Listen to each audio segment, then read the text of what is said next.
Welcome, everybody, to another episode of the Lunch Table Podcast. And in this episode, we will give you our spoiler-filled review for Dungeons & Dragons Honor Among Thieves. Guys, this is going to be a jam-packed review.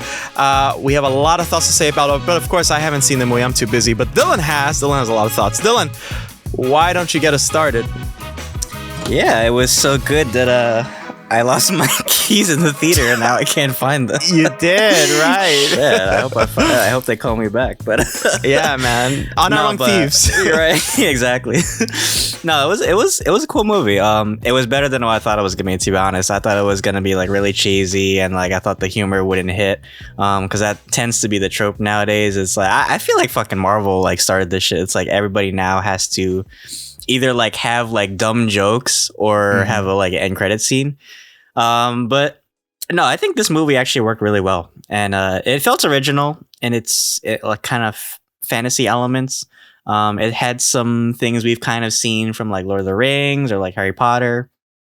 But overall, it was funny, and it didn't even feel like a fantasy film. It felt like this heist movie, and I think that's the whole point. It was kind of like this gang, and they were trying to do like this whole heist. It just happened to be involved in this kind of fictional world, right? I'm not a huge Dungeons and Dragons player, so maybe people who have played the game will appreciate this more. I know at the theater they were actually selling like this big popcorn bowl. It was like a dice, like a 8-sided dice. Cool. So I thought that was pretty cool. I think that's great for fans of the game itself. So maybe you'll find more Easter eggs than I did. But it was still a cool movie nonetheless. I think the cast was great. Chris Pine, man, I don't even remember the last movie I saw Chris Pine in. But yeah, it feels like he never left his acting chops. He was great in this movie. Michelle Rodriguez is Holga. She was wonderful to watch. I think she's really like made for these roles, like very action oriented. Justice Smith was pretty funny too. He seems to be like breaking out of his shell now and really like getting into like kind of these more like action type of movies, which is really wonderful. Yeah. Sophia Lillis as Doric, she was wonderful as well. Great cast overall. Hugh Grant, he was wonderful in this movie too. Yeah, better than I expected, I would say.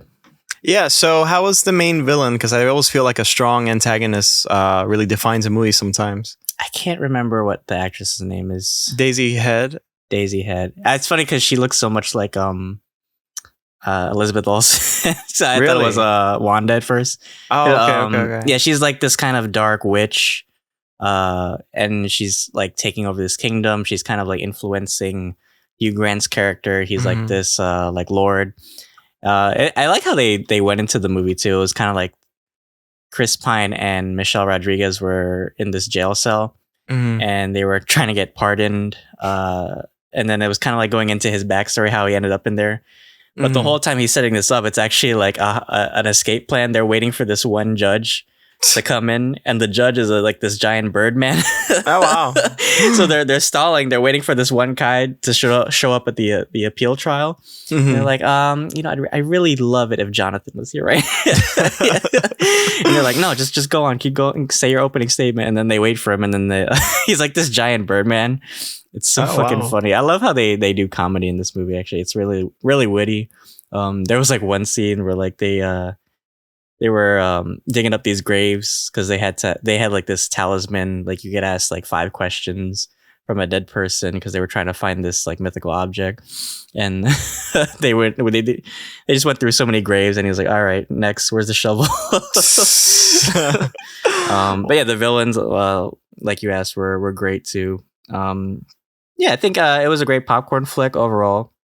I think it was great for Chris Pine's return to film. I don't even remember last movie I saw him in, but yeah, it was great to see him back on screen.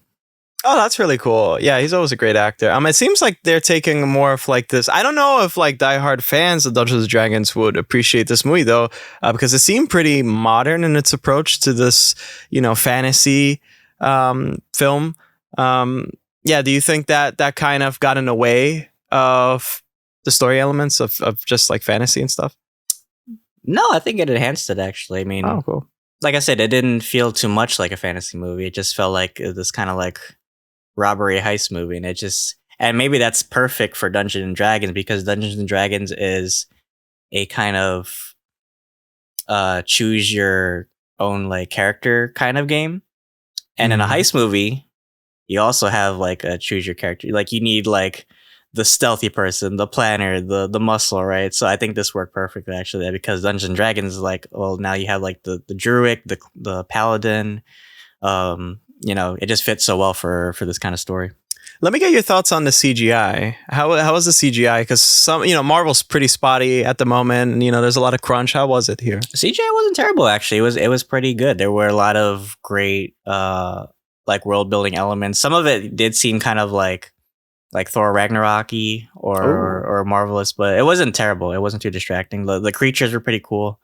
Actually, I think like some of the because there's a lot of, like I said, there's like this giant bird man. There's like a lot of these animalistic characters, and they kind of look like they're like fake, but I think that adds to the comedy of it. They're just like so outrageous looking. So I think the less realism kind of added to the humor in a way. That's funny. And also, of course, with every fantasy movie comes a great score. How was the score in this one? I didn't pay too much attention, but it felt like any other kind of fantasy movie. Like Chris Pine even has like his character. He has like a lute, and he plays like a couple songs too. That's actually his main weapon. Is like he doesn't have anything like special powers or anything. He just plays a lute. It's so funny though. But he's like the master planner of this whole heist. Well, actually, I think he was like a knight or something. He said in his backstory he was like a harpin or something. He was like this spy for like the government. But he was a really cool character nonetheless. I think all the characters worked really well in this movie. Okay, so was there like an end credit? Not that I know of. I didn't stay towards the end of the film. Well, will there be like a sequel, you think? Perhaps, maybe. I mean, this seems like a standalone, like one and done kind of film. Oh, wow. But now as we've seen with the trend nowadays, it's always room for a spinoff. I could definitely see a sequel to this. Maybe the stakes get bigger and they have to do another heist. But overall, yeah, not a disappointing movie. In fact, I'd probably give it a 7 solid 8 for me. Okay, well, everybody, you heard it here, and that is our review for Dungeons & Dragons Honor Among Thieves. If you like Dylan's review for this, please drop a like. That'll greatly help us out, and also check out our other reviews, again, if you're new to this channel. And we want to welcome our 215 subscribers. Thank you for joining us. Thank you for having lunch with us. So, Dylan, why don't you take us away? Stay for dinner. Yes, please. Yeah, thank you guys, all you new welcomers to the channel. I appreciate all your support. Check us out on Anchor, Apple Podcasts, Spotify, anywhere where you listen to the podcast. Check out our socials, Instagram. You can watch clips of our episodes there. Yeah, thank you guys, and until then, thanks for having lunch with us. See you guys.